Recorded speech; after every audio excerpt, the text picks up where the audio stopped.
ਆਮਣੋ ਸਾਹਮਣੇ ਪ੍ਰੋਗਰਾਮ ਜਗਤਾਰ ਸਿੰਘ ਸਿੱਧੂ ਵੱਲੋਂ ਦਰਸ਼ਕਾਂ ਦਾ ਸਵਾਗਤ ਹੈ। ਅੱਜ ਸਾਡੇ ਨਾਲ ਹਨ ਡਾਕਟਰ ਅਰਨ ਮਿੱਤਰਾ, ENT ਸਪੈਸ਼ਲਿਸਟ, ਜਿਹੜੇ ਕਿ ਆਪਣੇ ਪ੍ਰੋਫੈਸ਼ਨ ਦੇ ਮੈਡੀਕਲ ਲਾਈਨ ਦੇ ਇੱਕ ਜਾਣੇ ਪਛਾਣੇ ਚਿਹਰੇ ਹੈ। ਆਪਾਂ ਇਹਨਾਂ ਦੇ ਨਾਲ ਚਰਚਾ ਕਰਾਂਗੇ ਇਸ ਵੇਲੇ ਜਿਹੜਾ ਕੌਮੀ ਤੇ ਕੌਮਾਂਤਰੀ ਪੱਧਰ ਤੇ ਕਰੋਨਾ ਮਹਾਮਾਰੀ ਦਾ ਟਾਕਰਾ ਕੀਤਾ ਜਾ ਰਿਹਾ ਹੈ, ਚਾਹੇ ਲਾਕਡਾਊਨ ਦੀਆਂ ਪ੍ਰਸਥਿਤੀਆਂ, ਸਰਕਾਰਾਂ ਜਿਹੜੀ ਹੈਗੀਆਂ ਇਸ ਮਹਾਮਾਰੀ ਤੋਂ ਮੁਲਕ ਨੂੰ ਬਚਾਉਣ ਲਈ ਕਿਹੋ ਜਿਹੇ ਉਪਰਾਲੇ ਕਰ ਰਹੀਆਂ, ਮਾਹਰ ਕੀ ਕਰ ਰਿਹਾ ਹੈ, ਸਮਾਜਿਕ ਤੌਰ ਤੇ ਕੀ ਭੂਮਿਕਾ ਨਿਭਾਈ ਜਾ ਰਹੀ ਹੈ, ਇਹਨਾਂ ਬਹੁਤ ਸਾਰੇ ਮੁੱਦਿਆਂ ਤੇ ਲਵਾਂਗੇ ਸਵਾਲ। ਡਾਕਟਰ ਮਿੱਤਰਾ, ਮੇਰੇ ਚੈਨਲ ਤੇ ਆਉਣ ਲਈ ਮੇਰੀ ਟੀਮ ਵੱਲੋਂ ਤੁਹਾਨੂੰ ਜੀ ਆਇਆਂ ਨੂੰ ਸਵਾਗਤ ਹੈ ਤੁਹਾਡਾ। ਧੰਨਵਾਦ ਜੀ। ਜੀ ਡਾਕਟਰ ਸਾਹਿਬ, ਪਹਿਲਾ ਹੀ ਸਵਾਲ ਜਿਹੜਾ ਬਿਲਕੁਲ ਜਿਹੜਾ ਇਸ ਵੇਲੇ ਤੁਹਾਡੇ ਪ੍ਰੋਫੈਸ਼ਨ ਨਾਲ ਜੁੜਿਆ, ਜਿਹੜਾ ਇੱਕ ਚਿੰਤਾ ਦਾ ਕਾਰਨ ਵੀ ਬਣਦਾ ਹੈ।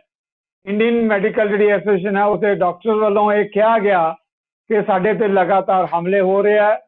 ਜਿਹੜਾ ਪੈਰਾਮੈਡੀਕਲ ਸਟਾਫ ਦੀ ਗੱਲ ਕਰ ਲਈਏ, ਨਰਸਿਸ ਦੀ ਗੱਲ ਕਰ ਲਈਏ, ਡਾਕਟਰ ਦੀ ਗੱਲ ਕਰ ਲਈਏ, ਜਿਹੜੇ ਉਹ ਹੋਟਲਾਂ ਠਹਿਰਾਇਆ ਜਾਂਦਾ ਹੈ, ਉਹਨਾਂ ਨੂੰ ਸਹੀ ਢੰਗ ਨਾਲ ਖਾਣਾ ਨਹੀਂ ਮਿਲਦਾ, ਸਹੀ ਢੰਗ ਨਾਲ ਉਹਨਾਂ ਦੇ ਸੁਰੱਖਿਆ ਦੇ ਇੰਤਜ਼ਾਮ ਨਹੀਂ ਹੈ। ਉਹਨਾਂ ਨੇ ਇਹੋ ਜਿਹੀਆਂ ਬਹੁਤ ਹੀ ਔਖੀਆਂ ਪ੍ਰਸਥਿਤੀਆਂ ਦੇ ਵਿੱਚ ਸੱਦਾ ਦਿੱਤਾ ਸੀ ਕਿ ਅਸੀਂ ਮੋਮਬੱਤੀਆਂ ਜਲਾ ਕੇ ਪ੍ਰੋਟੈਸਟ ਕਰਾਂਗੇ ਔਰ ਕੱਲ ਨੂੰ ਬਲੈਕ ਡੇ ਵੀ ਮਨਾਵਾਂਗੇ। ਪਰ ਇਤਫਾਕ ਦੀ ਗੱਲ ਹੈ ਕਿ ਮੁਲਕ ਦੇ ਜਿਹੜੇ ਗ੍ਰਹਿ ਮੰਤਰੀ ਅਮਿਤ ਸ਼ਾਹ, ਉਹਨਾਂ ਨੇ ਫੌਰੀ ਤੌਰ ਤੇ ਉਹਨਾਂ ਨੂੰ ਭਰੋਸਾ ਦਿੱਤਾ ਕਿ ਤੁਸੀਂ ਪ੍ਰੋਟੈਸਟ ਨਾ ਕਰੋ, ਤੁਹਾਡੀਆਂ ਮੰਗਾਂ ਦਾ ਧਿਆਨ ਰੱਖਿਆ ਜਾਏਗਾ, ਅਸੀਂ ਤੁਹਾਨੂੰ ਪ੍ਰੋਟੈਕਟ ਕਰਾਂਗੇ। ਸਵਾਲ ਇਹ ਪੈਦਾ ਹੁੰਦਾ ਡਾਕਟਰ ਸਾਹਿਬ ਕਿ ਅਮਿਤ ਸ਼ਾਹ ਨੇ ਬਿਲਕੁਲ ਜਿਹੜਾ ਭਰੋਸਾ ਦਿੱਤਾ, ਕੀ ਸਰਕਾਰਾਂ ਪਹਿਲਾਂ ਸੁੱਤੀਆਂ ਰਹੀਆਂ? ਕਿਉਂ ਡਾਕਟਰਾਂ ਨੂੰ ਇਹੋ ਜਿਹੀਆਂ ਪ੍ਰਸਥਿਤੀਆਂ 'ਚ ਸਾਹਮਣਾ ਕਰਨਾ ਪੈ ਰਿਹਾ ਜਦੋਂ ਕਿ ਉਹ ਮਾਨਵਤਾ ਦੀ ਜਾਨ ਬਚਾਉਣ ਲਈ ਫਰੰਟ ਤੇ ਆ ਕੇ ਲੜਾਈ ਲੜ ਰਹੇ ਹੈ? ਕੀ ਕਹੋਗੇ ਇਸ ਮੁੱਦੇ ਤੇ? ਜੀ ਦੇਖੋ ਜੀ, ਮੇਰੀ ਇਹ ਸਮਝ ਹੈ ਕਿ ਅੱਜ ਜੋ ਅਮਿਤ ਸ਼ਾਹ ਨੇ ਕਿਹਾ, ਇਹ ਬਹੁਤ ਦੇਰ ਨਾਲ ਕਿਹਾ, ਇਹ ਬਹੁਤ ਪਹਿਲਾਂ ਹੀ, ਕਿਉਂਕਿ ਇਸ ਕਿਸਮ ਦੀਆਂ ਡਾਕਟਰਾਂ ਨਾਲ ਵਾਰਦਾਤਾਂ ਕਾਫੀ ਸਮੇਂ ਤੋਂ ਚੱਲਦੀਆਂ ਰਹੀਆਂ ਹਨ ਤੇ ਡਾਕਟਰਾਂ ਨੇ ਇਹ ਮੰਗ ਵੀ ਕੀਤੀ ਹੈ ਕਿ ਇੱਕ ਕੇਂਦਰੀ ਪੱਧਰ ਤੇ ਡਾਕਟਰਾਂ ਦੇ ਬਚਾਅ ਦੇ ਲਈ ਕੋਈ ਕਾਨੂੰਨ ਬਣਾਇਆ ਜਾਏ। ਕੁਝ ਸੂਬਿਆਂ ਨੇ ਬਣਾਏ ਹੋਏ ਹਨ, ਲੇਕਿਨ ਕੇਂਦਰੀ ਪੱਧਰ ਤੇ ਕਾਨੂੰਨ ਬਣਨਾ ਚਾਹੀਦਾ ਹੈ, ਲੇਕਿਨ ਸਰਕਾਰਾਂ ਨੇ ਇਸ ਗੱਲ ਬਾਰੇ ਹੁਣ ਤੱਕ ਕੋਈ ਗੌਲਿਆ ਨਹੀਂ। ਅੱਜ ਜੋ ਡਾਕਟਰ ਹਨ ਬੜੀ ਕਠਿਨ परिस्थिति ਦੇ ਵਿੱਚ ਕੰਮ ਕਰ ਰਹੇ ਹਨ। ਖਾਸ ਤੌਰ ਤੇ ਮੈਂ ਕਹਾਂਗਾ ਜੋ ਸਾਡੇ ਨੌਜਵਾਨ ਬੱਚੇ ਬੱਚੀਆਂ ਜੋ ਕਿ ਫਰੰਟ ਲਾਈਨ ਡਾਕਟਰ ਹਨ, ਜੋ ਕਿ ਸਿੱਧੇ ICU 'ਚ ਡਿਊਟੀਆਂ ਦੇ ਰਹੇ ਹਨ, ਐਮਰਜੈਂਸੀ ਡਿਊਟੀਆਂ ਦਿੰਦੇ ਹਨ ਅਤੇ ਜਿਹੜੇ ਕੋਰੋਨਾ ਦੇ ਪੇਸ਼ੈਂਟ ਦੀ ਲਗਾਤਾਰ ਦੇਖਭਾਲ ਕਰਦੇ ਹਨ, ਉਹਨਾਂ ਨਾਲ ਨਰਸਾਂ, ਜੋ ਅੰਦਰ ਵਾਰਡਾਂ 'ਚ ਸਫਾਈ ਕਰਮਚਾਰੀ ਤੇ ਪੈਰਾਮੈਡੀਕਲ ਸਟਾਫ, ਇਹ ਸਾਰੇ ਜਹਾਨ ਇਹ ਮਤਲਬ ਖਤਰੇ ਦੇ ਹਾਲਾਤ ਵਿੱਚ ਆਪਣੇ ਜੀਵਨ ਨੂੰ ਜੋਖਮ 'ਚ ਪਾ ਕੇ ਕੰਮ ਕਰ ਰਹੇ ਹਨ। ਉਹਨਾਂ ਦੇ ਨਾਲ ਜੇ ਕੋਈ ਦੁਰਵਿਹਾਰ ਹੋਏ ਤਾਂ ਬੜੀ ਇਹ ਦੁੱਖ ਦੀ ਗੱਲ ਹੈ। ਇਸ ਤਰ੍ਹਾਂ ਨਹੀਂ ਹੋਣਾ ਚਾਹੀਦਾ। ਕਈ ਥਾਵਾਂ ਤੇ ਇਹ ਵੀ ਆਇਆ ਵੀ ਪੁਲਿਸ ਨੇ ਹੀ ਡਾਕਟਰਾਂ ਨੂੰ ਕੁੱਟਤਾ। ਕੋ ਪੁਲਿਸ ਨੇ ਕਿਹਾ ਵੀ ਤੁਸੀਂ ਮਾਸਕ ਨਹੀਂ ਪਾਏ ਹੋਏ, ਤੇ ਉਹਨੇ ਕਿਹਾ ਵੀ ਸਾਨੂੰ ਪਤਾ, ਅਸੀਂ ਤੇ PP ਪਾਈ ਰੱਖਦੇ ਹਾਂ ਸਾਰਾ ਦਿਨ, ਜੋ ਸਾਡੀ ਪ੍ਰੋਟੈਕਟਿਵ ਇਕਵਿਪਮੈਂਟ ਹੈ, ਤੇ ਤੁਸੀਂ ਸਾਨੂੰ ਕਿਉਂ ਇਸ ਗੱਲ ਨੂੰ ਪੁੱਛ ਰਹੇ ਹੋ? ਪੁਲਿਸ ਨੇ ਹੀ ਕੁੱਟਤਾ। ਲੋਕਾਂ ਨੇ ਇਹ ਇੱਕ ਥਾਂ ਤੇ ਦੋ ਭੈਣਾਂ ਡਾਕਟਰ ਡਿਊਟੀ ਦੇ ਕੇ ਆ ਰਹੀਆਂ ਸੀ, ਉੱਥੇ ਕੋਈ ਆਦਮੀ ਖੜਾ ਸੀ, ਕੋਈ ਉੱਥੇ ਮੁੰਡਾ ਖੜਾ ਸੀ, ਉਹਨਾਂ ਨੂੰ ਕਹਿੰਦਾ ਤੁਸੀਂ ਜੋ ਇਹ ਆਪਣੇ ਇੱਥੇ ਯਾਨੀ ਕਿ ਸਬਜ਼ੀਆਂ ਖਰੀਦ ਰਹੀਆਂ ਹੋ ਤੇ ਤੁਸੀਂ ਫਲ ਖਰੀਦ ਰਹੀਆਂ ਹੋ, ਤੁਸੀਂ ਕਰੋਨਾ ਫੈਲਾ ਰਹੀਆਂ ਹੋ। ਕਈ ਥਾਵਾਂ ਤੇ ਇਸ ਤਰੀਕੇ ਦੀਆਂ ਵਾਰਦਾਤਾਂ ਹੋਈਆਂ। ਉਹਨਾਂ ਲੜਕੀਆਂ ਨੂੰ ਉਹਨੇ ਕੁੱਟਿਆ ਬੰਦੇ ਨੇ, ਤੇ ਲੋਕ, ਜੋ ਦੁੱਖ ਦੀ ਗੱਲ ਹੈ ਕਿ ਆਲੇ ਦੁਆਲੇ ਖੜੇ ਲੋਕਾਂ ਨੇ ਕੋਈ ਪ੍ਰਤੀਕਿਰਿਆ ਨਹੀਂ ਕੀਤੀ। ਮਤਲਬ ਸਮਾਜ ਦੇ ਵਿੱਚ ਇਸ ਕਿਸਮ ਦੀ ਵਿਚਾਰ, ਇਸ ਸੋਚ ਹੋਣੀ ਬੜੀ ਦੁਖਦਾਈ ਗੱਲ ਹੈ। ਫਿਰ ਕਈ ਥਾਵਾਂ ਤੇ ਡਾਕਟਰਾਂ ਨੂੰ ਇਹ ਵੀ ਕਿਹਾ ਜਾਏ ਜੀ ਕਿ ਤੁਸੀਂ ਆਪਣੇ ਮਕਾਨ ਖਾਲੀ ਕਰੋ, ਤੁਸੀਂ ਤੇ ਕਰੋਨਾ ਫੈਲਾਉਂਦੇ ਹੋ। ਏਦਾਂ ਦੀ ਪ੍ਰਸਥਿਤੀ ਕਈ ਥਾਵਾਂ ਤੇ ਨਰਸਾਂ ਨੂੰ ਵੀ ਕਿਹਾ ਗਿਆ ਕਿਰਾਏ ਤੇ ਮਕਾਨ ਖਾਲੀ ਕਰੋ। ਸਮਾਜ ਦੇ ਵਿੱਚ ਸੰਵੇਦਨਸ਼ੀਲਤਾ ਦੀ ਘਾਟ ਹੋ ਗਈ ਹੈ ਤੇ ਸਰਕਾਰ ਜੋ ਹੈ, ਇੰਨੇ ਚਿਰ ਤੋਂ ਡਾਕਟਰ ਕਹਿ ਰਹੇ ਹਨ ਕਿ ਸਾਨੂੰ PPE ਦਿਓ ਤਾਂ ਜੋ ਅਸੀਂ ਠੀਕ ਸੁਚੱਜੇ ਢੰਗ ਨਾਲ ਕੰਮ ਕਰ ਸਕੀਏ, ਆਪਣੀ ਵੀ ਸੁਰੱਖਿਆ ਨਾਲ ਕਰ ਸਕੀਏ। ਪਰ ਸਰਕਾਰਾਂ ਨੇ ਬਹੁਤ ਦੇਰ ਬਾਅਦ ਇਹਦੇ ਨਾਲ ਗੱਲ ਕੀਤੀ। ਇੱਕ ਡਾਕਟਰ ਨੇ ਜਦੋਂ ਇਹ ਗੱਲ ਕਹੀ, ਉਹਨੂੰ ਨੌਕਰੀਆਂ ਤੋਂ ਹੀ ਸਸਪੈਂਡ ਕਰਤਾ ਗਿਆ। ਜੇ ਡਾਕਟਰ ਬੋਲੇਗਾ ਤਾਂ ਸਸਪੈਂਡ ਹੋਏਗਾ, ਤੇ ਫਿਰ ਡਾਕਟਰ ਵੀ ਨਾ ਕੀ ਕਰਨਗੇ। ਤੇ ਕਈ ਥਾਵਾਂ ਨੇ ਨਰਸਾਂ ਨੇ ਪ੍ਰੋਟੈਸਟ ਕੀਤੇ। ਡਾਕਟਰ ਸਾਹਿਬ, ਮੈਂ ਵਿੱਚੋਂ ਟੋਕ ਕੇ ਸਵਾਲ ਲੈਣਾ ਚਾਹਾਂਗਾ। ਤੁਸੀਂ ਦੇਖੋ ਕਿ ਜਿੱਦਾਂ ਤੁਸੀਂ ਕਹਿ ਰਹੇ ਕਿ ਸਮਾਜ ਦਾ ਵਰਤਾਰਾ ਜਿਹੜਾ ਹੈਗਾ ਗੈਰ ਮਨੁੱਖੀ, ਉਹ ਤਾਂ ਆਈ ਹੈ। ਸਰਕਾਰਾਂ ਦੇ ਵਰਤਾਰੇ ਵੱਲ ਦੇਖੋ। ਕੁਝ ਦਿਨ ਪਹਿਲਾਂ ਦੀ ਗੱਲ ਹੈ, ਅੰਮ੍ਰਿਤਸਰ ਦੇ ਵਿੱਚ ਜਿਹੜਾ ਮੈਡੀਕਲ ਲਾਈਨ ਨਾਲ ਸੰਬੰਧਿਤ ਜਿਹੜੇ ਸਾਡੇ ਕੈਬਨਿਟ ਮੰਤਰੀ ਹੈ, ਉਹ ਹਸਪੀਟਲ ਦੇ ਵਿੱਚ ਗਏ। ਉੱਥੇ ਜਾ ਕੇ ਜਦੋਂ ਉਹਨਾਂ ਡਾਕਟਰਾਂ ਨਾਲ ਗੱਲਬਾਤ ਕੀਤੀ, ਡਾਕਟਰਾਂ ਨੇ, ਨਰਸਿਸ ਨੇ ਕਿਹਾ ਕਿ ਸਾਡੀਆਂ ਆਹ ਮੁਸ਼ਕਲਾਂ ਹੈ, ਤਾਂ ਦੂਜੇ ਪਾਸੇ ਜਿਹੜੇ ਕੈਬਨਿਟ ਮੰਤਰੀ ਆ ਉਹ ਸਾਡੇ ਵਰਗੇ ਜਿਹੜੇ ਮੀਡੀਆ ਵਾਲੇ ਦੋਸਤ ਹੈ ਉਹਨਾਂ ਨੂੰ ਜਵਾਬ 'ਚ ਇਹ ਗੱਲ ਕਹਿ ਰਿਹਾ ਹੈ ਕਿ ਜੀ ਇਹ ਤਾਂ ਦੇਖੋ ਯੂਨੀਅਨ ਵਾਈਜ਼ ਹੀ ਕਰ ਰਿਹਾ ਡਾਕਟਰਾਂ ਦੀਆਂ ਮੰਗਾਂ ਨੂੰ ਮਤਲਬ ਯੂਨੀਅਨ ਨਾਲ ਦੇੜ ਕੇ ਦੇਖਿਆ ਜਾ ਰਿਹਾ ਹੈ ਕਿ ਇਹ ਤਾਂ ਜੀ ਜਿਹੜੀ ਹੈਗੀ ਜਥੇਬੰਦੀਆਂ ਦੀਆਂ ਆਪਣੀਆਂ ਮੰਗਾਂ ਕਰ ਰਹੇ ਆ, ਜਿਹੜੀ ਪ੍ਰਚਾਰ ਕਰ ਰਹੇ ਆ, ਜਿਹੜੀ ਸਹੀ ਜਿਹੜੀ ਡਾਕਟਰਾਂ ਦੀਆਂ ਮੰਗਾਂ ਉਹਨਾਂ ਵੱਲ ਤਵੱਜੋ ਦਿੱਤੀ ਨਹੀਂ ਗਈ। ਇਦੋਂ ਵੱਡੀ ਬਦਕਿਸਮਤੀ ਵਾਲੀ ਗੱਲ ਕੀ ਹੋ ਸਕਦੀ ਹੈ? ਹੁਣ ਜਦੋਂ ਸਾਰਾ ਮੁਲਕ ਬਚਾਉਣ ਲਈ ਤਾਂ ਡਾਕਟਰ ਆਪਣੇ ਪਰਿਵਾਰ ਆਪਣੀਆਂ ਜਾਨਾਂ ਤਲੀ ਤੇ ਰੱਖ ਕੇ ਅੱਗੇ ਆਏ ਹੈ, ਪਰ ਸਰਕਾਰਾਂ ਦਾ ਇਹ ਵਤੀਰਾ ਲੱਗਦਾ ਕਿ ਡਾਕਟਰ ਸਾਹਿਬ ਰਾਤੋਂ ਰਾਤ ਨਹੀਂ ਬਣਿਆ। ਇਹ ਪਿਛਲੇ ਲੰਬੇ ਸਮੇਂ ਤੋਂ ਇਸ ਤਰ੍ਹਾਂ ਦੀ ਅਣਦੇਖੀ ਹੈ ਜਿਹਦੇ ਕਰਕੇ ਉਹਨਾਂ ਦੇ ਮੂੰਹ ਸਹਿ ਸੁਭਾਅ ਇਹੋ ਜਿਹੀਆਂ ਗੱਲਾਂ ਨਿਕਲਦੀਆਂ। ਜੀ ਡਾਕਟਰ ਸਾਹਿਬ, ਇਹ ਬਿਲਕੁਲ ਤੁਸੀਂ ਠੀਕ ਗੱਲ ਕਹੀ। ਇਹ ਅਣਦੇਖੀ ਤੇ ਹੈ ਹੀ ਹੈ, ਤਾਂ ਹੀ ਇਹ ਜਿਹੇ ਹਾਲਾਤ ਬਣੇ। ਸਰਕਾਰਾਂ ਜੋ ਹੈ ਦੇਰ ਨਾਲ, ਜੇ ਯੂਨੀਅਨ ਬਾਜੀ ਦੀ ਗੱਲ ਨਾ ਹੁੰਦੀ, ਜੇ IMA ਵੱਲੋਂ ਪ੍ਰੋਟੈਸਟ ਦੀ ਕਾਲ ਨਾ ਹੁੰਦੀ ਤਾਂ ਅਮਿਤ ਸ਼ਾਹ ਨੇ ਗੱਲ ਹੀ ਨਹੀਂ ਸੀ। ਯੂਨੀਅਨ ਜੇ ਤੁਸੀਂ ਇਕੱਠੇ ਨਹੀਂ ਹੋਵੋਗੇ ਤਾਂ ਕੋਈ ਨਹੀਂ ਸੁਣਦਾ। ਵੈਸੇ ਇਹ ਜਿਹੜੀ ਮੌਜੂਦਾ ਕੇਂਦਰ ਸਰਕਾਰ ਹੈ ਇਹ ਤੇ ਇਕੱਠੇ ਹੋਏ ਤੇ ਨਹੀਂ ਸੁਣਦੀ, ਇਹ ਤੇ ਕਿਸੇ ਦੀ ਗੱਲ ਨਹੀਂ ਸੁਣਦੀ ਹੈ। ਲੇਕਿਨ ਹੁਣ ਕਿਉਂਕਿ ਹਾਲਾਤ ਇਹ ਬਣੇ ਪਏ ਨੇ ਤੇ ਲੋਕ ਬੜੇ ਸੰਕਟ 'ਚ ਨੇ, ਵਾਇਰਸ ਦੀ ਇਨਫੈਕਸ਼ਨ ਫੈਲ ਰਹੀ ਹੈ, ਉਸ ਤੋਂ ਹੁਣ ਜੇ ਬਚਾਓ ਤੇ ਇਕੱਲੇ ਡਾਕਟਰ ਹੀ ਕਰ ਸਕਦੇ ਨਾ। ਪ੍ਰਮੁੱਖ ਤੌਰ ਤੇ ਡਾਕਟਰ ਹੀ ਅੱਗੇ ਆਏਗਾ ਜਾਂ ਹੋਰ ਪੈਰਾਮੈਡੀਕਲ ਤੇ ਨਰਸਿੰਗ ਸਟਾਫ ਆਏਗਾ, ਉਸਨੇ ਬਚਾਣਾ ਹੈ। ਹੁਣ ਜਦੋਂ IMA ਨੇ ਕਾਲ ਦਿੱਤੀ ਹੈ ਤਾਂ ਹੁਣ ਸਰਕਾਰ ਥੋੜੀ ਜਿਹੀ ਹਿੱਲੀ ਹੈ। ਇਹ ਬੜੀ ਦੁਖਦਾਈ ਗੱਲ ਹੈ। ਸਰਕਾਰਾਂ ਨੂੰ ਹਰ ਵਰਗ ਦੇ ਪ੍ਰਤੀ ਸੰਵੇਦਨਸ਼ੀਲ ਹੋਣਾ ਚਾਹੀਦਾ ਹੈ ਤੇ ਅੱਜ ਕਿਉਂਕਿ ਡਾਕਟਰ ਔਖੀ ਪਰਿਸਥਿਤੀ ਦੇ ਵਿੱਚ ਹਨ, ਤੁਸੀਂ ਸੰਵੇਦਨਾ ਦਿਖਾ ਦਿਓ, ਕੱਲ ਨੂੰ ਫੇਰ ਪਿੱਛੇ ਹਟ ਜਾਓ। ਏਦਾਂ ਨਹੀਂ ਚੱਲਣਾ। ਕੁਝ ਕਾਨੂੰਨ ਬਣਨੇ ਚਾਹੀਦੇ ਹਨ, ਹਰੇਕ ਦੀ ਸੁਰੱਖਿਆ ਲਈ ਕਾਨੂੰਨ ਬਣਨੇ ਚਾਹੀਦੇ ਹਨ। ਸਰਕਾਰਾਂ ਵੱਲੋਂ ਅਸੰਵੇਦਨਸ਼ੀਲਤਾ ਸਮਾਪਤ ਹੋਣੀ ਚਾਹੀਦੀ ਹੈ। ਹਰ ਵਰਗ ਦੀ ਗੱਲਬਾਤ ਸੁਣੀ ਜਾਣੀ ਚਾਹੀਦੀ ਹੈ। ਜੀ ਡਾਕਟਰ ਸਾਹਿਬ, ਕਈ ਇਹੋ ਜਿਹੀਆਂ ਮੰਦਭਾਗੀਆਂ ਘਟਨਾਵਾਂ ਆਈਆਂ ਜਿਹਦੇ ਨਾਲ ਮਾਨਵਤਾ ਵੀ ਸ਼ਰਮਸਾਰ ਹੁੰਦੀ ਹੈ। ਜੇ ਆਪਾਂ ਗੱਲ ਕਰਦੇ ਹਾਂ ਚੇਨਈ ਦੀ, ਤਾਂ ਉੱਥੇ ਇੱਕ ਡਾਕਟਰ ਜਿਹੜੇ ਕਰੋਨਾ ਵਾਇਰਸ ਦੇ ਨਾਲ, ਇਸ ਮਹਾਮਾਰੀ ਦੇ ਨਾਲ ਲੜ ਰਹੇ ਸੀ, ਉਹਨਾਂ ਦੀ ਮੌਤ ਹੋ ਗਈ। ਉਹਨਾਂ ਦੇ ਆਪਣੇ ਇਲਾਕੇ ਦੇ ਜਿਹੜੇ ਲੋਕ ਸੀ ਨਾ ਉੱਥੇ ਉਸ ਡਾਕਟਰ ਦੀ ਦੇਹ ਦਾ ਸੰਸਕਾਰ ਕਰਨ ਦਿੱਤਾ, ਡਾਕਟਰ ਐਂਬੂਲੈਂਸ ਤੇ ਹਮਲਾ ਕੀਤਾ ਗਿਆ। ਇੱਦਾਂ ਹੀ ਮੇਘਾਲਿਆ ਦੇ ਵਿੱਚ ਜਿਹੜਾ ਹੈਗਾ ਇੱਕ ਡਾਕਟਰ ਦੇ ਨਾਲ ਇਸ ਤਰ੍ਹਾਂ ਬੀਤੀ। ਦੇਖੋ ਡਾਕਟਰ, ਜੇ ਮੈਂ ਕਹਾਂ ਕਿ ਦੁਨੀਆ ਭਰ 'ਚ ਇਸ ਵੇਲੇ ਜਦੋਂ ਮਹਾਮਾਰੀ ਫੈਲੀ ਹੈ, ਅੱਜ ਦੀਆਂ ਰਿਪੋਰਟਸ ਹੈਗੀਆਂ ਕਿ UK ਦੇ ਇੱਕ ਪੰਜਾਬੀ ਡਾਕਟਰ ਮਨਜੀਤ ਸਿੰਘ, ਉਸ ਨੂੰ ਵੀ 52 ਸਾਲ ਦੀ ਉਮਰ ਆਪਣੀ ਜਾਨ ਤੋਂ ਵਾਸਤੇ ਇਸ ਲਈ ਧੋਣੇ ਪੈ ਗਏ ਕਿਉਂਕਿ ਉਹ ਮਾਨਵਤਾ ਦੀ ਖਾਤਰ ਸੇਵਾ ਕਰ ਰਹੇ ਸੀ। ਜਦੋਂ ਡਾਕਟਰ ਏਡੀ ਵੱਡੀ ਮਾਨਵਤਾ ਦੀ ਸੇਵਾ ਕਰ ਰਿਹਾ ਹੈ ਤਾਂ ਉਹਨਾਂ ਨੂੰ ਇਸ ਤਰ੍ਹਾਂ ਦਰਕਾਰਿਆ ਜਾ ਰਿਹਾ ਹੈ।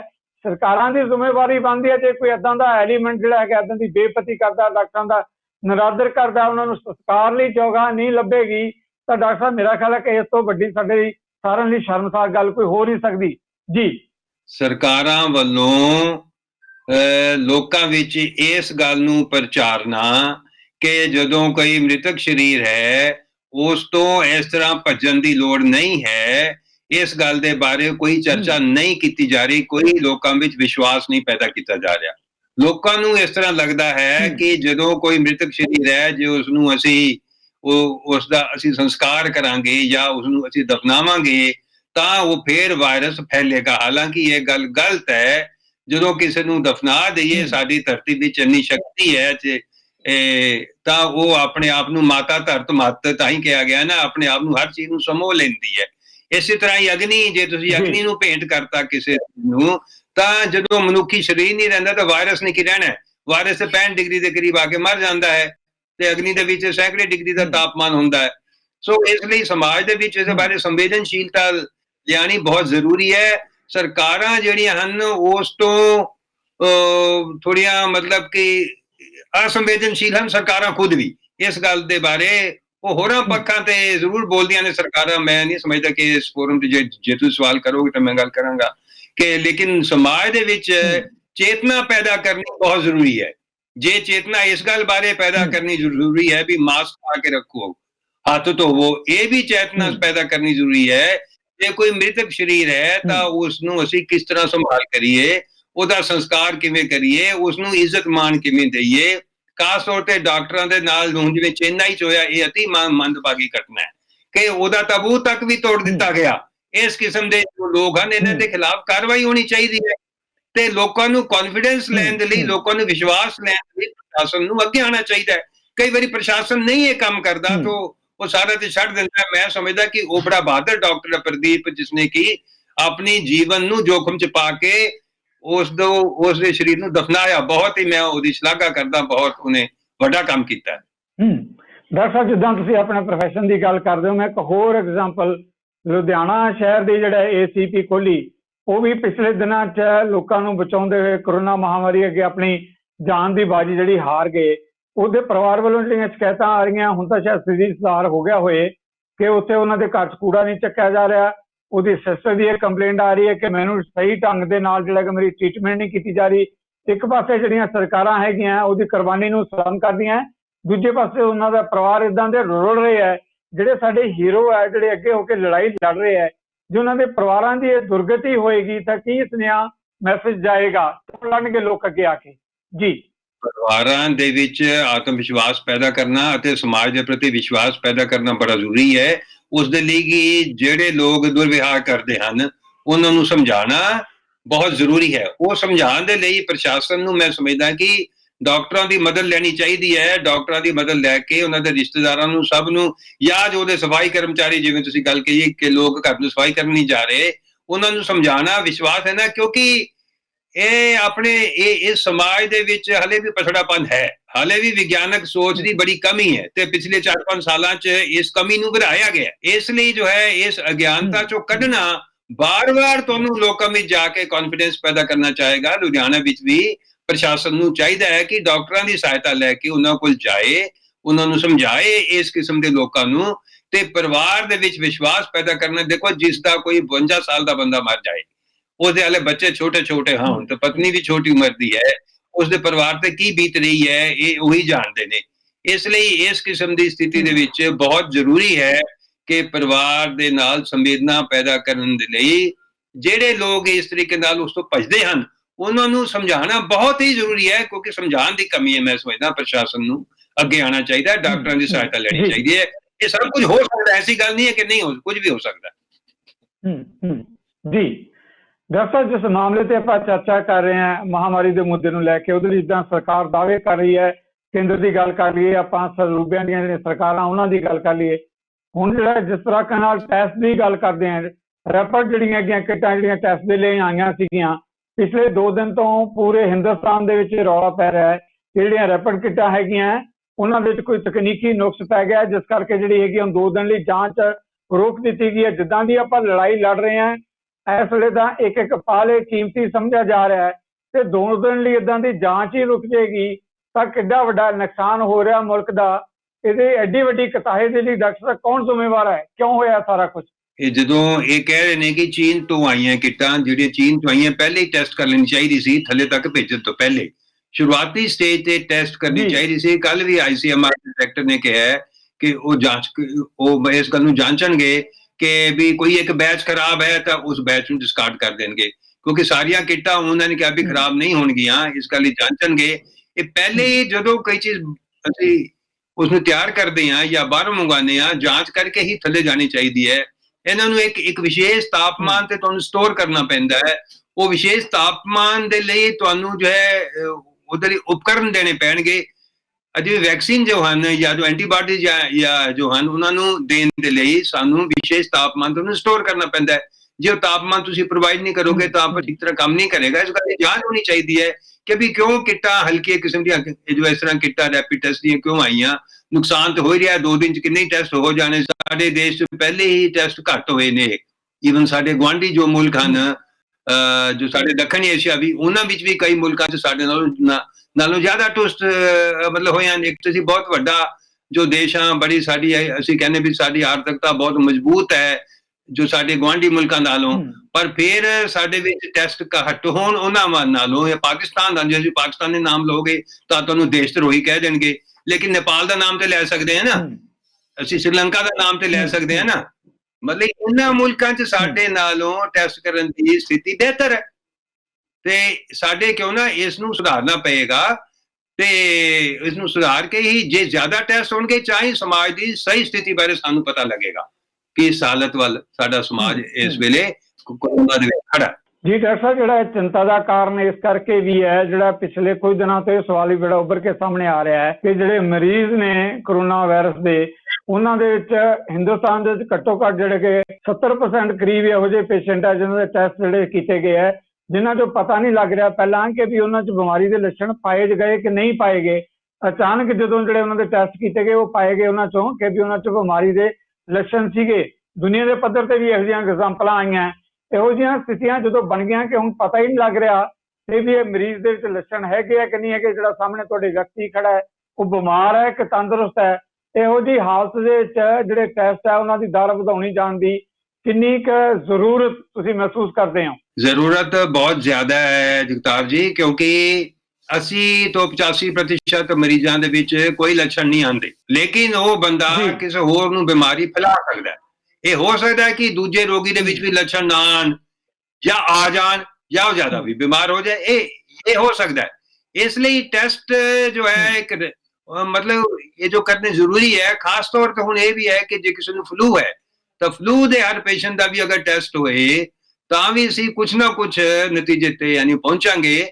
ਤੇ ਉਹਦੇ ਕੁਝ, ਕਿਉਂਕਿ ਇੰਨੇ ਕਰੋੜਾਂ ਟੈਸਟ ਸ਼ਾਇਦ ਨਾ ਕਰ ਸਕੇ, ਮਤਲਬ ਸਾਡਾ ਮੁਲਕ ਕਰੋੜਾਂ ਟੈਸਟ ਨਹੀਂ ਕਰ ਸਕਦਾ, ਪਰ ਜਿੰਨੀ ਟੈਸਟ ਦੀ ਰਫ਼ਤਾਰ ਹੈ ਇਹ ਬਹੁਤ ਘੱਟ ਹੈ। ਇਸ ਨੂੰ ਬਹੁਤ ਜ਼ਿਆਦਾ ਵਧਾਉਣ ਦੀ ਲੋੜ ਹੈ। ਘੱਟੋ ਘੱਟ 10 ਗੁਣਾ ਤੇ ਟੈਸਟ ਦੀ ਰਫ਼ਤਾਰ ਵਧਾਈ ਜਾਏ ਨਾ। ਖਾਸ ਤੌਰ ਤੇ ਜੇ ਕਿਸੇ ਏਰੀਆ 'ਚ ਸਾਨੂੰ ਸ਼ੱਕ ਹੌਟ ਸਪੌਟ ਬਣ ਗਿਆ, ਉੱਥੇ ਵੱਧ ਤੋਂ ਵੱਧ ਲੋਕਾਂ ਦੇ ਟੈਸਟ ਹੋਏ, ਜੇ ਲੱਛਣ ਹੈ ਜਾਂ ਨਹੀਂ ਹੈ, ਲੱਛਣ ਹੈ ਜਾਂ ਨਹੀਂ ਹੈ, ਉਹਨਾਂ ਦੇ ਟੈਸਟ ਹੋਣ। ਉੱਥੋਂ ਫਿਰ ਪਤਾ ਲੱਗਦਾ ਹੈ, ਫਿਰ ਉੱਥੇ ਫਿਰ ਕੁਆਰੰਟੀਨ ਵੱਲ ਜਾਣਾ ਹੈ ਨਹੀਂ ਜਾਣਾ, ਇਹ ਸਾਰਾ ਕੁਝ ਉਸ ਤੋਂ ਬਾਅਦ ਹੀ ਫੈਸਲਾ ਹੋ ਸਕਦਾ ਹੈ, ਪਹਿਲੇ ਨਹੀਂ ਨਾ ਫੈਸਲਾ ਹੋ ਸਕਦਾ। ਜੀ ਡਾਕਟਰ ਸਾਹਿਬ, ਜਿਵੇਂ ਮੈਂ ਸ਼ੁਰੂ ਵਿੱਚ ਕਮੈਂਟ ਕੀਤੇ ਸੀ, ਜਦੋਂ ਆਪਾਂ ਟੈਸਟ ਦੀ ਗੱਲ ਕਰ ਰਹੇ ਹਾਂ ਤਾਂ ਲਾਕਡਾਊਨ ਨੂੰ ਜਿਹੜਾ 5ਵਾਂ ਹਫ਼ਤਾ ਸ਼ੁਰੂ ਹੋ ਗਿਆ, ਜਿਸ ਤਰੀਕੇ ਨਾਲ ਜਿੰਨੀ ਵੀ ਹੁਣ ਮਰੀਜ਼ਾਂ ਦੀ ਗਿਣਤੀ ਜਿਹੜੀ ਹੈਗੀ ਸਾਹਮਣੇ ਆ ਰਹੀ ਹੈ, ਪਹਿਲੇ 37 ਦਿਨਾਂ ਦੇ ਵਿੱਚ 5000 ਆਏ, ਉਸ ਤੋਂ ਕੁਝ ਅਗਲੇ ਦਿਨਾਂ 'ਚ ਫਿਰ ਗਿਣਤੀ ਵਧੀ ਤੇ ਅਗਲੇ ਦਿਨਾਂ 'ਚ ਕੁਝ ਹੋਰ ਗਿਣਤੀ ਵਧੀ, ਤਾਂ ਆਖਰੀ ਹੁਣ ਦਿਨਾਂ 'ਚ ਜਿਹੜੀ ਹੈਗੀ ਆ ਪਹੁੰਚ ਕੇ ਤੁਸੀਂ ਦੇਖੋਗੇ 5000 ਤੋਂ 37 ਦਿਨਾਂ ਤੋਂ ਬਾਅਦ ਹੁਣ ਜਿਹੜਾ ਹੈਗਾ 20000 ਦਾ ਅੰਕੜਾ ਕ੍ਰਾਸ ਕਰ ਗਿਆ ਤੇ 600 ਤੋਂ ਉੱਪਰ ਬਦਕਿਸਮਤੀ ਹੈ ਇਸ ਮੁਲਕ ਦੇ ਅੰਦਰ ਮੌਤਾਂ ਵੀ ਹੋ ਚੁੱਕੀਆਂ। ਕੀ ਸਮਝਦੇ ਕਿ ਲਾਕਡਾਊਨ ਦੇ ਰਾਹੀਂ ਇਸ ਬਿਮਾਰੀ ਨੂੰ ਆਪਾਂ ਕਾਬੂ 'ਚ ਤਾਂ ਰੱਖਿਆ ਵਾ, ਪਰ ਲਾਕਡਾਊਨ ਕਿੰਨਾ ਕੁ ਲੰਬਾ ਚਲਾਇਆ ਜਾ ਸਕਦਾ ਹੈ? ਕਿ ਸਮੱਸਿਆ ਦਾ ਇੱਕੋ ਇੱਕ ਹੱਲ ਹੁਣ ਲਾਕਡਾਊਨ ਹੀ ਰਹਿ ਗਿਆ ਸਾਡੇ ਕੋਲੇ? ਜੀ ਡਾਕਟਰ ਸਾਹਿਬ, ਮੇਰੀ ਇਹ ਸਮਝ ਹੈ ਜੀ ਕਿ ਲਾਕਡਾਊਨ ਇੱਕ ਹੱਦ ਤੱਕ ਜਾਇਜ਼ ਹੈ। ਜਾਇਜ਼ ਦਾ ਮਤਲਬ ਇਹ ਕਿ ਅਸੀਂ ਉਹ ਚੇਨ ਜਿਹੜੀ ਕੜੀ ਹੈ ਇਹ ਫੈਲਣ ਦੀ, ਉਸ ਨੂੰ ਤੋੜਨਾ ਹੈ। ਪਹਿਲੇ ਸਾਡੇ ਪ੍ਰਧਾਨ ਮੰਤਰੀ ਨੇ ਇੱਕ ਦਿਨ ਦੇ ਜਨਤਾ ਕਰਫਿਊ ਦੀ ਗੱਲ ਕੀਤੀ ਸੀ, ਉਹ ਤਾਂ ਇੱਕ ਮਜ਼ਾਕ ਸੀ। ਇੱਕ ਦਿਨ 'ਚ ਕੀ ਹੋਣਾ? ਮੈਨੂੰ ਉਦੋਂ ਵੀ ਕਈਆਂ ਨੇ ਪੁੱਛਿਆ ਵੀ ਇੱਕ ਦਿਨ ਦਾ ਜਨਤਾ ਕਰਫਿਊ ਇੰਨਾ ਠੀਕ ਹੋ ਜਾਏਗਾ? ਮੈਂ ਕਿਹਾ ਇੱਕ ਦਿਨ 'ਚ ਤਾਂ ਕੁਝ ਵੀ ਨਹੀਂ ਹੁੰਦਾ, ਕਮ ਸੇ ਕਮ 3 ਹਫ਼ਤੇ ਦਾ ਲਾਕਡਾਊਨ ਜੇ ਹੋਏ ਤਾਂ ਹੀ ਸ਼ਾਇਦ ਕੁਝ ਇਹਦੇ ਨਾਲ ਕੁਝ ਹੋਏਗਾ ਰਿਜ਼ਲਟ ਇਹਦਾ। ਲੇਕਿਨ ਇਹਦੇ ਨਾਲ ਜਿਹੜੀਆਂ ਦੂਸਰੀਆਂ ਸਮੱਸਿਆਵਾਂ ਸਾਡੇ ਮੁਲਕ 'ਚ ਖੜੀਆਂ ਹੋ ਗਈਆਂ ਲਾਕਡਾਊਨ ਦੇ ਨਾਲ, ਕਿ ਭੁੱਖਮਰੀ ਬੜੀ ਵੱਧ ਗਈ ਹੈ, ਲੋਕਾਂ ਕੋਲ ਰੁਜ਼ਗਾਰ ਖਤਮ ਹੋ ਗਏ। ਜਿਵੇਂ ਜੋ ਵਿਕਸਿਤ ਦੇਸ਼ਾਂ ਵਿੱਚ ਸਰਕਾਰਾਂ ਜੋ ਹਨ ਉੱਥੇ ਸੋਸ਼ਲ ਸਿਕਿਉਰਿਟੀ ਹੈ, ਸਮਾਜੀ ਸੁਰੱਖਿਆ ਹੈ, ਇੱਥੇ ਤਾਂ ਕੁਝ ਹੈ ਨਹੀਂ। 200 ਰੁਪਏ ਪੈਨਸ਼ਨ ਦੇ ਕੇ ਕੀ ਹੋਏਗਾ? ਆਦਮੀ ਜੋ ਹੈ 80 ਕਰੋੜ ਲੋਕਾਂ ਨੂੰ ਰਾਸ਼ਨ ਦੇਣ ਦਾ ਸਰਕਾਰ ਦਾਵਾ ਕਰਦੀ ਹੈ, ਲੇਕਿਨ ਜਿਨ੍ਹਾਂ ਕੋਲ ਰਾਸ਼ਨ ਕਾਰਡ ਨਹੀਂ ਹੈ ਉਹਨਾਂ ਦੀ ਗਿਣਤੀ ਬਹੁਤ ਜ਼ਿਆਦਾ ਹੈ। ਇਹ ਆਪਣੇ ਅਰਥ ਸ਼ਾਸਤਰੀ ਜਾਂ ਅੰਗਰੇਜ਼ ਨੇ ਕਿਹਾ ਵੀ ਤੀਜਾ ਹਿੱਸਾ ਆਬਾਦੀ ਕੋਲ ਜੋ ਗਰੀਬ ਜਨਤਾ ਉਹਦੇ ਕੋਲ ਰਾਸ਼ਨ ਕਾਰਡ ਨਹੀਂ ਹੈ। ਫਿਰ BPL ਤੇ APL ਤੋਂ ਉੱਪਰ ਵੀ ਜਿਹੜੇ ਲੋਕ ਨੇ ਉਹ ਵੀ ਕੋਈ ਅਮੀਰ ਤੇ ਨਹੀਂ ਨਾ, ਕਿ ਅਮੀਰ ਆਬਾਦੀ ਤੇ ਬਹੁਤ ਘੱਟ ਹੈ ਸਾਡੇ ਮੁਲਕ ਦੀ।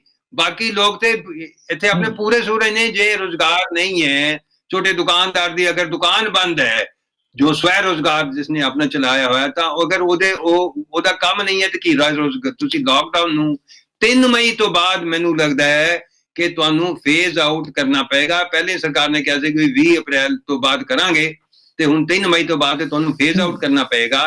ਇਹਦਾ ਟੈਕਨੀਕਲੀ ਵੀ ਇਹ ਗੱਲਾਂ ਇਹਦੇ ਬਾਰੇ ਰਾਏ ਮਤਲਬ ਇਹ ਵੀ ਹੈ ਕਿ ਬਹੁਤ ਜ਼ਿਆਦਾ ਲਾਕਡਾਊਨ ਕਰਕੇ ਵੀ ਚੇਨ ਰਿਐਕਸ਼ਨ ਜਿੰਨੀ ਟੁੱਟਣੀ ਸੀ ਉਹਦੇ 'ਚ ਕਮੀ ਆਈ ਹੈ, ਚੇਨ ਰਿਐਕਸ਼ਨ 'ਚ। ਲੇਕਿਨ ਜੇ 3 ਮਈ ਤੋਂ ਬਾਅਦ ਤੁਸੀਂ ਲਾਕਡਾਊਨ ਜਾਰੀ ਰੱਖੋਗੇ ਤਾਂ ਦੂਜੀਆਂ ਸਮੱਸਿਆਵਾਂ ਨਾਲ ਜੂਝਣਾ ਪਏਗਾ। ਮੁਲਕ ਦਾ ਮਜ਼ਦੂਰ ਤੇ ਅੱਜ ਤੜਪ ਰਿਹਾ ਹੈ, ਉਹਨੂੰ ਰੋਟੀ ਨਹੀਂ ਮਿਲ ਰਹੀ, ਉਹਨੂੰ ਖਾਣ ਨੂੰ ਨਹੀਂ ਮਿਲ ਰਿਹਾ। ਤੇ ਜਿਹੜੀ ਕੱਲ ਦੀ ਖਬਰ ਆਈ ਹੈ ਕਿ ਸਰਕਾਰ ਚੌਲਾਂ ਤੋਂ ਕਿ ਅਸੀਂ ਚੌਲਾਂ ਤੋਂ ਕਹਿੰਦੇ ਜੀ ਅਲਕੋਹਲ ਬਣਾਵਾਂਗੇ ਤੇ ਗਰੀਬਾਂ ਨੂੰ ਸੈਨੀਟਾਈਜ਼ਰ ਦੇਵਾਂਗੇ। ਵੀ ਤੁਸੀਂ ਉਹਨਾਂ ਦੇ ਢਿੱਡ 'ਚ ਪਹਿਲੇ ਚੌਲ ਤੇ ਪਾਓ, ਸੈਨੀਟਾਈਜ਼ਰ ਤੇ ਬਾਅਦ ਦੀ ਗੱਲ ਹੈ। ਸਾਬਣ ਦੇ ਦਿਓ, ਸਾਬਣ ਹੀ ਨਹੀਂ ਹੈ, ਪਾਣੀ ਨਹੀਂ ਹੈ। ਇਹ ਸਥਿਤੀਆਂ ਬਾਰੇ ਸਾਨੂੰ ਗੰਭੀਰਤਾ ਨਾਲ ਸਰਕਾਰ ਨੂੰ ਸੋਚਣਾ ਚਾਹੀਦਾ ਹੈ। ਹੁਣ ਲੈਣੇ ਇੱਕ ਛੋਟੀ ਜਿਹੀ ਬ੍ਰੇਕ ਤੋਂ ਬਾਅਦ ਡਾਕਟਰ ਅਰੁਣ ਮਿੱਤਰਾ ਦੇ ਨਾਲ ਇਹਨਾਂ ਹੀ ਮੁੱਦਿਆਂ ਤੇ ਆ ਰਹੇ ਹਾਂ ਵਾਪਸ। ਬ੍ਰੇਕ ਤੋਂ ਬਾਅਦ ਦਰਸ਼ਕਾਂ ਦਾ ਮੁੜ ਇੱਕ ਵਾਰ ਸਵਾਗਤ ਹੈ। ਆਪਾਂ ਚਰਚਾ ਕਰ ਰਹੇ ਹਾਂ ਕੋਰੋਨਾ ਮਹਾਮਾਰੀ ਦੇ ਮੁੱਦੇ ਨੂੰ ਲੈ ਕੇ, ਕਿਸ ਤਰੀਕੇ ਦੇ ਨਾਲ ਸਰਕਾਰਾਂ ਦੀ ਤਿਆਰੀ ਹੈ ਜਾਂ ਕਿਸ ਤਰ੍ਹਾਂ ਦੀਆਂ ਖਾਮੀਆਂ ਪਾਈਆਂ ਜਾ ਰਹੀਆਂ, ਇਹਨਾਂ ਮੁੱਦਿਆਂ ਤੇ ਲਵਾਂਗੇ ਸਵਾਲ ਡਾਕਟਰ ਮਿੱਤਰਾ ਤੋਂ। ਡਾਕਟਰ ਸਾਹਿਬ, ਜਿਸ ਮੁੱਦੇ ਤੇ ਆਪਾਂ ਚਰਚਾ ਕਰ ਰਹੇ ਹਾਂ ਜਿਸ ਮਾਮਲੇ ਤੇ ਤੁਸੀਂ ਆਪਣੀ ਗੱਲ ਕਹਿ ਰਹੇ ਸੀ ਉਹ ਸੀ ਕਿ ਲਾਕਡਾਊਨ ਲੰਬਾ ਸਮਾਂ ਨਹੀਂ ਚਲਾਇਆ ਜਾ ਸਕਦਾ। ਮੁਲਕ ਦੇ ਸਾਹਮਣੇ ਭੁੱਖਮਰੀ ਦੀ ਗੱਲ ਕਰ ਲਈਏ, ਹਜ਼ਾਰਾਂ ਹੀ ਮਜ਼ਦੂਰ ਜਿਹੜੇ ਦੇਸ਼ ਦੇ ਵੱਖ-ਵੱਖ ਹਿੱਸਿਆਂ 'ਚ ਭੁੱਖੇ ਬੈਠੇ ਆ। ਰੋਜ਼ ਇਦਾਂ ਦੀਆਂ ਖਬਰਾਂ ਮੀਡੀਆ ਦੇ ਅੰਦਰ ਆ ਰਹੀਆਂ। ਮੈਂ ਸਿਹਤ ਦੇ ਨਾਲ ਜੁੜਿਆ ਵਾ ਸਵਾਲ ਇਸ ਮੁੱਦੇ ਤੇ ਲੈਣਾ ਚਾਹੁੰਦਾ ਡਾਕਟਰ ਸਾਹਿਬ ਕਿ ਜੇ ਸਾਡੇ ਜਿਹੜੇ ਹੈਗੇ ਜੇ ਆਪਾਂ ਮਜ਼ਦੂਰਾਂ ਦੀ ਗੱਲ ਕਰ ਲਈਏ, ਆਮ ਲੋਕਾਂ ਦੀ ਗੱਲ ਕਰ ਲਈਏ, ਜੇ ਉਹਨਾਂ ਨੂੰ ਖਾਣਾ ਵੀ ਪੇਟ ਭਰ ਕੇ ਨਸੀਬ ਨਹੀਂ ਹੋਏਗਾ ਤਾਂ ਕੀ ਕਮਜ਼ੋਰ ਸਿਹਤ ਵਾਲਾ ਜਿਹੜਾ ਹਿੰਦੁਸਤਾਨ ਹੈ ਉਹ ਕੋਰੋਨਾ ਮਹਾਮਾਰੀ ਦਾ ਟਾਕਰਾ ਕਰ ਸਕੇਗਾ? ਜੀ, ਇਹ ਤੁਸੀਂ ਬਹੁਤ ਹੀ ਅੱਛਾ ਸਵਾਲ ਕੀਤਾ ਹੈ। ਇਸ ਗੱਲ ਬਾਰੇ ਪਹਿਲੀ ਗੱਲ ਤੇ ਸਾਨੂੰ ਸਮਝ ਲੈਣੀ ਚਾਹੀਦੀ ਹੈ ਕਿ ਜਦੋਂ ਕੋਈ ਬਿਮਾਰੀ ਲੱਗਦੀ ਹੈ ਤਾਂ ਸਾਡਾ ਆਪਣਾ ਸਰੀਰ ਹੀ ਉਸ ਦੇ ਖਿਲਾਫ ਲੜਦਾ ਹੈ। ਉਹ ਕੀਟਾਣੂਆਂ ਨੂੰ ਵੀ ਨਸ਼ਟ ਕਰਦਾ ਹੈ, ਉਹ ਵਾਇਰਸ ਨੂੰ ਵੀ ਨਸ਼ਟ ਕਰਦਾ ਹੈ ਤੇ ਸਰੀਰ ਆਪਣੇ ਆਪ ਨੂੰ ਅੱਗੇ ਵਧਾਉਂਦਾ। ਨਹੀਂ ਤੇ ਅਰਬਾਂ ਖਰਬਾਂ ਕੀਟਾਣੂ ਰੋਜ਼ ਮਰਦਾ ਸਾਡੇ ਸਰੀਰ ਤੇ ਹਮਲੇ ਕਰ ਰਹੇ ਹਨ।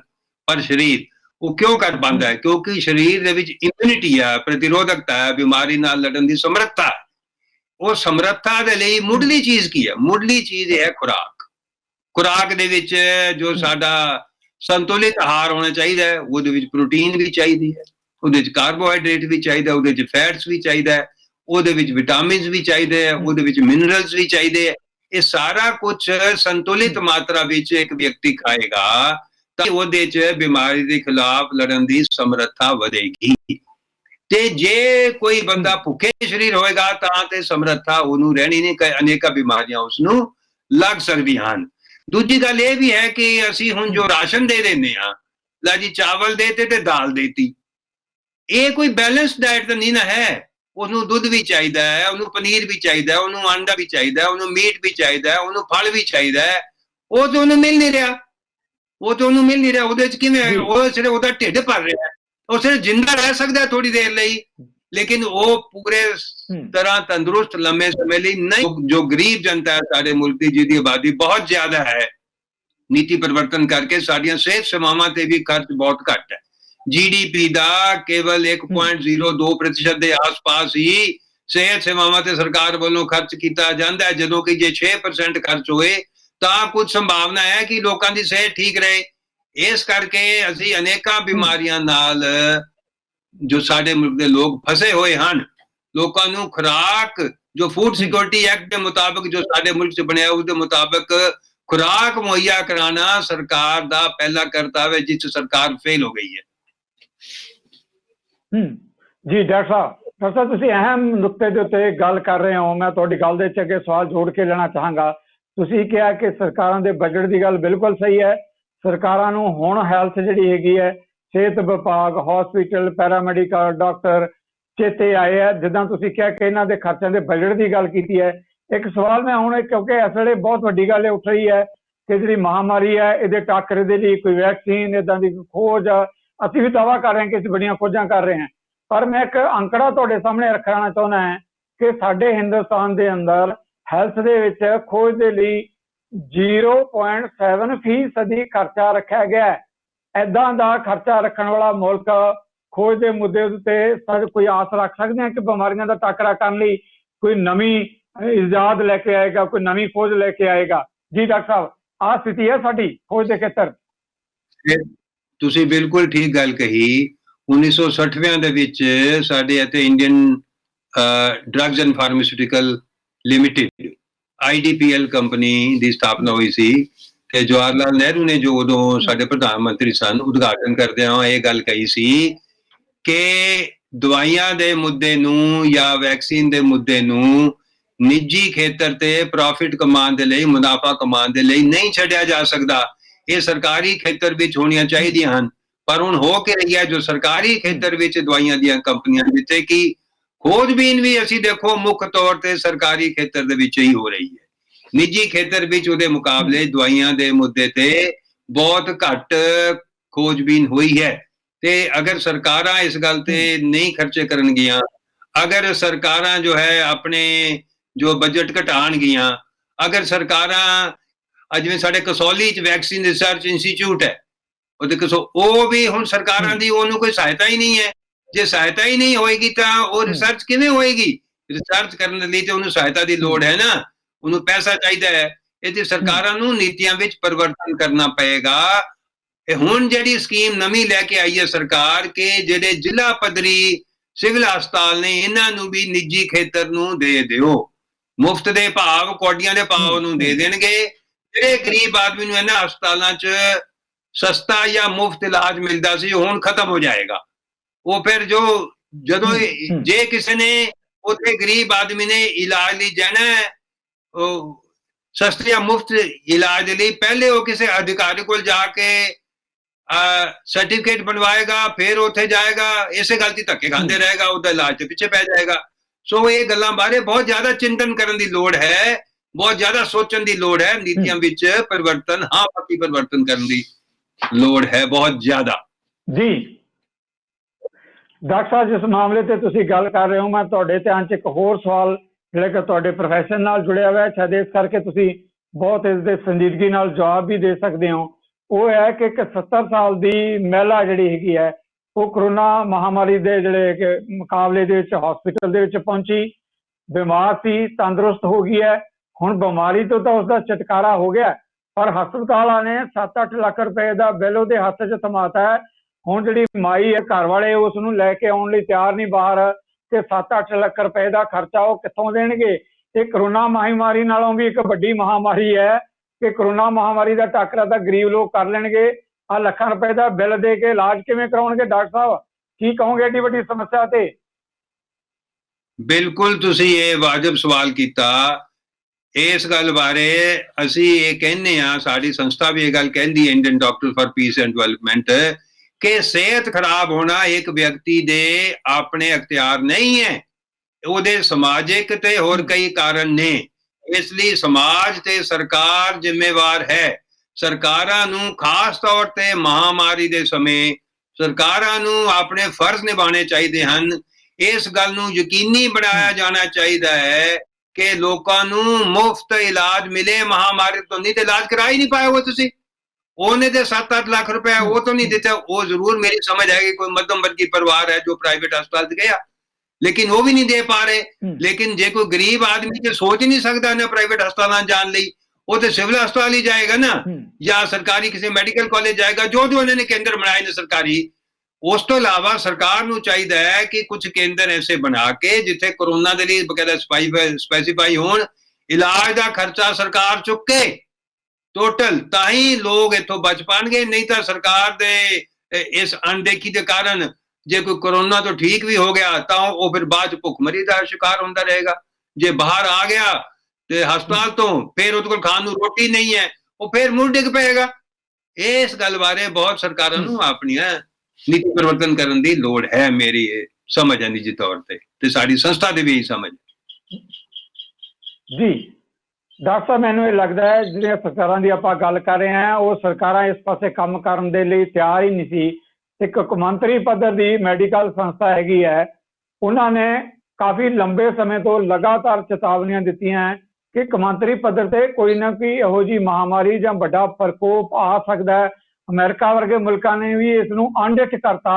ਹੁਣ ਜਦੋਂ ਸਾਡੇ ਸਿਰ ਤੇ ਆ ਕੇ ਡਿੱਗ ਪਿਆ ਸਾਰਾ ਕੁਝ, ਤਾਂ ਅਸੀਂ ਸੋਚਣਾ ਸ਼ੁਰੂ ਕੀਤਾ ਇਹ ਤੋਂ ਪਹਿਲਾਂ ਜਿਹੜੀਆਂ ਚੇਤਾਵਨੀਆਂ ਆਉਂਦੀਆਂ ਰਹੀਆਂ, ਮੈਡੀਕਲ ਜਿਹੜੇ ਹੈਗੇ ਆ ਸੋਰਸੇਜ ਕਹਿ ਲਓ, ਆਰਗੇਨਾਈਜੇਸ਼ਨ ਕਹਿ ਲਓ, ਉਹਨਾਂ ਨੂੰ ਅਸੀਂ ਲਗਾਤਾਰ ਇਗਨੋਰ ਕਰਦੇ ਰਹੇ ਹਾਂ। ਜੀ ਡਾਕਟਰ ਸਾਹਿਬ,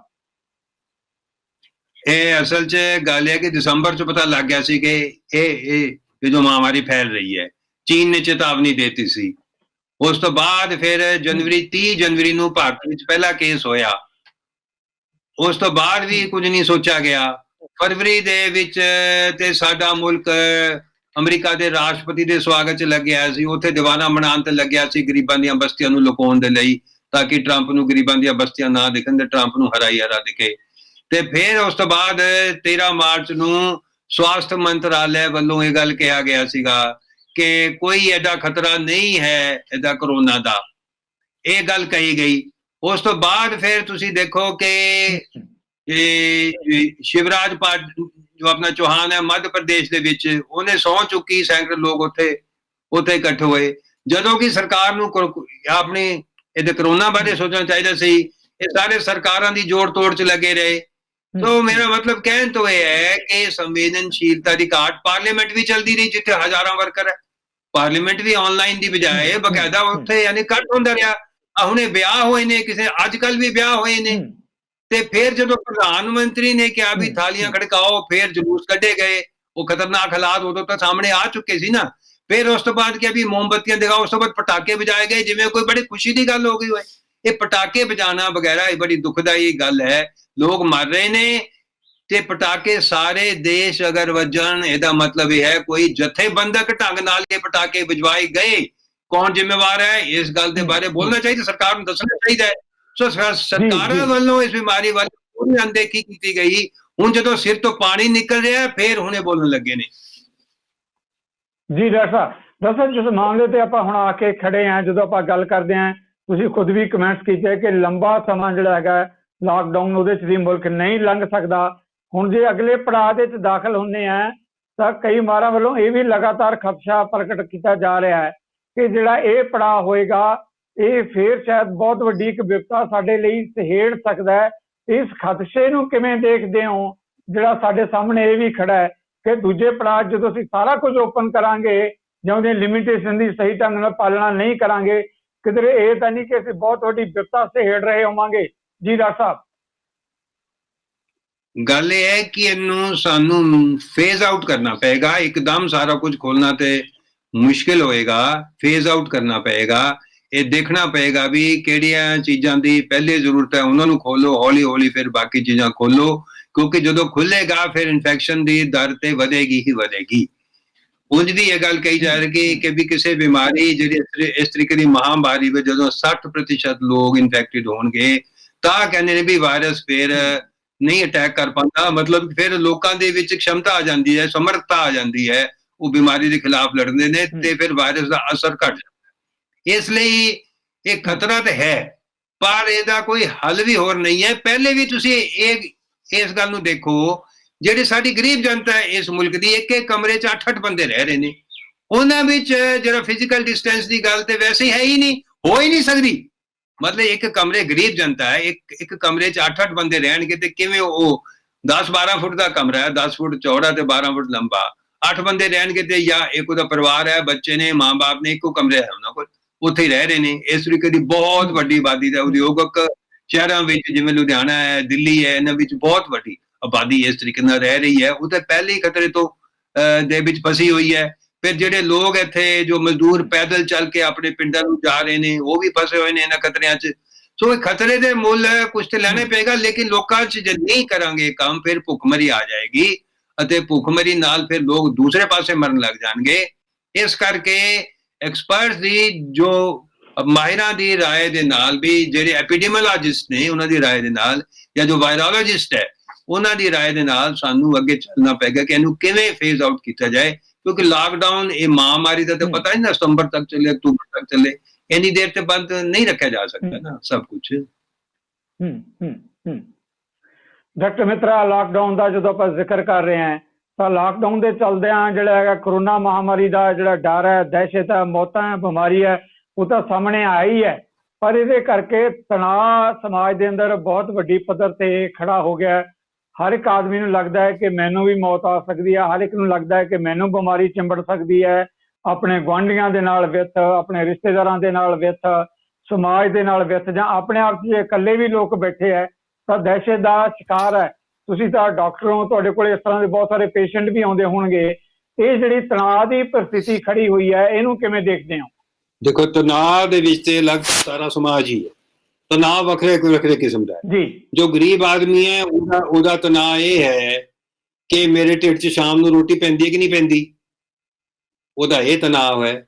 ਦੂਜਾ ਤਣਾਅ ਉਹਨੂੰ ਇਹ ਹੈ ਕਿ ਮੇਰੇ ਬੱਚੇ ਪਿੰਡ 'ਚ ਬੈਠੇ ਨੇ, ਉਹਨਾਂ ਦੇ ਢਿੱਡ 'ਚ ਰੋਟੀ ਪੈ ਰਹੀ ਹੈ ਕਿ ਨਹੀਂ ਪੈ ਰਹੀ ਹੈ, ਕਿਉਂਕਿ ਮੈਂ ਤੇ ਸ਼ਹਿਰ 'ਚ ਫਸਿਆ ਬੈਠਾ।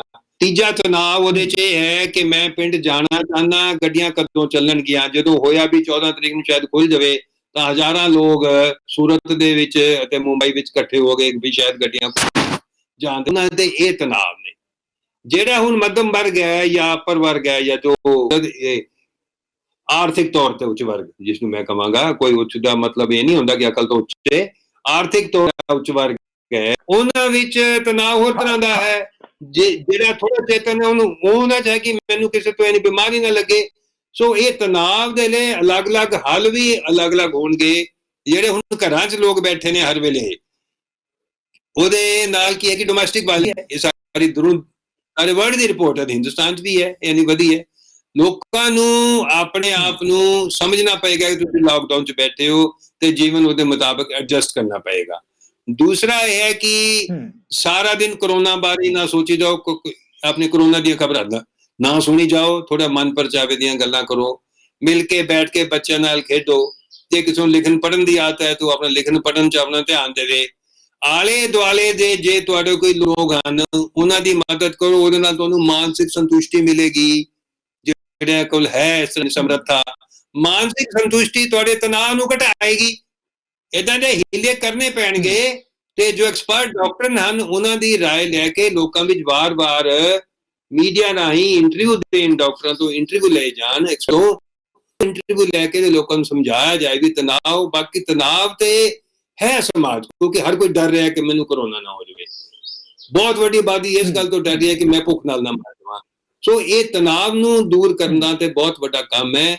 ਸਰਕਾਰਾਂ ਨੂੰ ਇਸ ਗੱਲ ਬਾਰੇ ਸੋਚਣਾ ਪਏਗਾ ਕਿਉਂਕਿ ਤਣਾਅ ਬਾਰੇ ਕੋਈ ਗੱਲ ਹੈ ਨਹੀਂ, ਮੀਡੀਆ ਵਿੱਚ ਵੀ ਬਹੁਤ ਘੱਟ ਹੈ ਗੱਲ, ਤੇ ਸਰਕਾਰਾਂ ਵੱਲੋਂ ਵੀ ਕੋਈ ਇਸ ਬਾਰੇ ਨਹੀਂ ਆ ਰਿਹਾ। ਡਾਕਟਰਾਂ ਵੱਲੋਂ ਡਾਕਟਰ ਜ਼ਰੂਰ ਇਸ ਤੇ ਲੇਖ ਲਿਖ ਰਹੇ ਹਨ, ਵਰਨਾ ਤਣਾਅ ਬਾਰੇ ਬਹੁਤ ਘੱਟ ਗੱਲ ਹੋ ਰਹੀ ਹੈ। ਇਹ ਨਾ ਹੋਏ ਕਿ ਸਭ ਕੁਝ ਠੀਕ ਹੋਣ ਤੋਂ ਬਾਅਦ ਵੀ ਲੋਕ ਮਾਨਸਿਕ ਤੌਰ ਤੇ ਇੰਨੇ ਪਰੇਸ਼ਾਨ ਹੋ ਜਾਣ ਕਿ ਦੂਸਰੀਆਂ ਬਿਮਾਰੀਆਂ 'ਚ ਉਲਝੇ ਰਹੇ। ਡਾਕਟਰ ਸਾਹਿਬ, ਮੈਂ ਤੁਹਾਡੇ ਪ੍ਰੋਫੈਸ਼ਨ ਬਾਰੇ ਵੀ ਸ਼ਾਇਦ ਤੁਹਾਨੂੰ ਇਹ ਸਵਾਲ ਥੋੜਾ ਚੁਭੇਗਾ ਕਿ ਜਿਹੜੇ ਸੀਨੀਅਰ ਡਾਕਟਰ ਹੈਗੇ ਆ ਉਹ ਇਸ ਵੇਲੇ ਆਪ ਡਿਊਟੀਆਂ ਤੇ ਆਉਣ ਦੀ ਬਜਾਏ, ਜਿੱਦਾਂ ਤੁਸੀਂ ਕਿਹਾ ਸੀ ਜਿਹੜੇ ਯੰਗ ਬੱਚੇ ਹੈ, ਨੌਜਵਾਨ ਡਾਕਟਰ, ਮੁੰਡੇ ਕੁੜੀਆਂ ਜਿਹੜੇ ਹੈਗੇ ਆ, ਉਹਨਾਂ ਨੂੰ ਡਿਊਟੀਆਂ ਤੇ ਅੱਗੇ ਭੇਜਿਆ ਜਾ ਰਿਹਾ। ਆਪ ਉਹ ਕਦੇ ਚੱਕਰ ਲਗਾਉਂਦੇ ਆ, ਕਹਿੰਦੇ ਚੱਕਰ ਲਗਾ ਕੇ ਵਾਪਸ ਚਲੇ ਜਾਂਦੇ ਆ। ਆਪਣੇ ਪ੍ਰੋਫੈਸ਼ਨ 'ਚ ਜਿਹੜੀ ਇੱਦਾਂ ਦੀ ਅਪਰੋਚ ਹੈ, ਮੇਰਾ ਖਿਆਲ ਹੈ ਕਿ ਇਹ ਵੀ ਕੋਈ ਬਹੁਤ ਮਾਨਵਤਾ ਵਾਲਾ ਕੋਈ ਚੰਗਾ ਪੱਖ ਨਹੀਂ ਹੈਗਾ। ਮੇਰਾ ਪ੍ਰੋਫੈਸ਼ਨ ਹੈ ਜੇ ਲੋਕਾਂ ਨੂੰ ਬਚਾਉਣ ਦਾ, ਤਾਂ ਸੀਨੀਅਰ ਡਾਕਟਰਾਂ ਨੂੰ ਵੀ ਅੱਗੇ ਆਉਣਾ ਚਾਹੀਦਾ। ਇਹ ਨਹੀਂ ਕਿ ਸਾਰਾ ਬੋਝ ਹੁਣ ਜੂਨੀਅਰ ਡਾਕਟਰਾਂ ਤੇ ਸੁੱਟਿਆ ਜਾਵੇ। ਜੀ ਡਾਕਟਰ ਸਾਹਿਬ। ਦੇਖੋ, ਜਦੋਂ ਅਸੀਂ ਡਾਕਟਰ ਬਣਦੇ ਹਾਂ ਤੇ ਸਾਨੂੰ ਪਤਾ ਹੁੰਦਾ ਹੈ ਕਿ ਅਸੀਂ ਕਿਹੜੇ ਰਿਸਕ ਨੂੰ ਐਕਸਪੋਜ਼ ਹੋਵਾਂਗੇ। ਜੇ ਕਿਸੇ ਨੂੰ HIV ਏਡਜ਼ ਆ, ਅਸੀਂ ਉਹਦੇ ਵੀ ਆਪਰੇਸ਼ਨ ਕਰਨੇ ਹਨ, ਉਹਦੇ ਲਈ ਸਾਵਧਾਨੀਆਂ ਵਰਤਣੀਆਂ ਹਨ। ਲੇਕਿਨ HIV ਏਡਜ਼ ਸਾਨੂੰ ਹੋ ਵੀ ਸਕਦਾ ਕਿ ਡਾਕਟਰਾਂ ਨੂੰ ਹੋਏ ਵੀ ਹੈ। ਦੂਸਰਾ ਹੈ ਕਿ ਜੇ ਕੋਈ TB ਦੇ ਮਰੀਜ਼ ਨੂੰ ਅਸੀਂ ਦੇਖ ਰਹੇ ਹਾਂ ਤਾਂ ਉਸ ਤੋਂ ਵੀ TB ਸਾਨੂੰ ਹੋ ਸਕਦੀ ਹੈ। ਕਈ ਮੇਰੇ ਕਲਾਸ ਫੈਲੋਜ਼ ਨੂੰ ਹੀ TB ਹੋਈ, ਇਸ ਤਰ੍ਹਾਂ ਦੀ ਸਥਿਤੀ ਆਈ ਕਿ ਜ਼ਿਆਦਾ ਬਿਮਾਰ ਵੀ ਹੋਏ। ਇੱਕ ਡਾਕਟਰੀ ਹਰ ਪੇਸ਼ੇ ਦੇ ਆਪਣੇ ਆਕੂਪੇਸ਼ਨਲ ਹੈਜ਼ਰਡਸ ਹਨ, ਮਤਲਬ ਉਸਦੇ ਪੇਸ਼ੇ ਨਾਲ ਜੁੜੀਆਂ ਹੋਈਆਂ ਹਨ, ਉਸ ਤੋਂ ਸਾਨੂੰ ਜੂਝਣਾ ਹੀ ਪਏਗਾ। ਡਿਊਟੀ ਤੋਂ ਅਸੀਂ ਨਹੀਂ ਭੱਜ ਸਕਦੇ, ਸੀਨੀਅਰ ਜਾਂ ਜੂਨੀਅਰ ਕੋਈ ਵੀ ਡਿਊਟੀ ਤੋਂ ਨਹੀਂ ਭੱਜ ਸਕਦਾ। ਜੇ ਕੋਈ ਡਾਕਟਰ ਇਹ ਗੱਲ ਕਰਦਾ ਹੈ, ਮੇਰੀ ਵੀ ਕੁਝ ਡਾਕਟਰ ਨੇ ਮਰੀਜ਼ ਦੇਖਣੇ ਬੰਦ ਕੀਤੇ ਹੋਏ ਹਨ। ਮੈਂ ਨਹੀਂ ਸਮਝਦਾ ਕਿ ਐਥੀਕਲ ਤੌਰ ਤੇ, ਮੋਰਲ ਤੌਰ ਤੇ ਇਹ ਕੋਈ ਚੰਗਾ ਹੈ। ਡਾਕਟਰ ਹੀ ਜੇ ਡਰ ਗਿਆ ਫਿਰ ਕਿਵੇਂ ਠੀਕ? ਕਿਉਂਕਿ ਮੇਰੀ ਸਮਝ ਜਿਹੜਾ ਛੋਟਾ ਸੈਕਟਰ ਹੈ, ਜਿਹੜੇ ਤੇ ਵੱਡੇ ਹਸਪਤਾਲ ਨੇ ਉਹ ਤੇ ਜੋ ਗੰਭੀਰ ਮਰੀਜ਼ ਹੋਣਗੇ ਉਹਨਾਂ ਦਾ ਇਲਾਜ ਕਰ ਸਕਦੇ ਨੇ, ਲੇਕਿਨ ਛੋਟਾ ਸੈਕਟਰ ਹੈ ਜਿਹੜਾ ਸਮਾਲ ਸਕੇਲ ਹੈਲਥ ਸੈਕਟਰ, ਉਸ ਦੇ ਵਿੱਚ ਕਰੋਨਾ ਦਾ ਸਿੱਧਾ ਇਲਾਜ ਤੇ ਨਹੀਂ ਹੋ ਸਕਦਾ, ਲੇਕਿਨ ਉਹ ਅਰਲੀ ਡਿਟੈਕਸ਼ਨ, ਜਲਦੀ ਪਤਾ ਕਰਨ ਬਾਰੇ ਉਤਸ਼ਾਹੀ ਹੋ ਸਕਦੇ ਹਨ।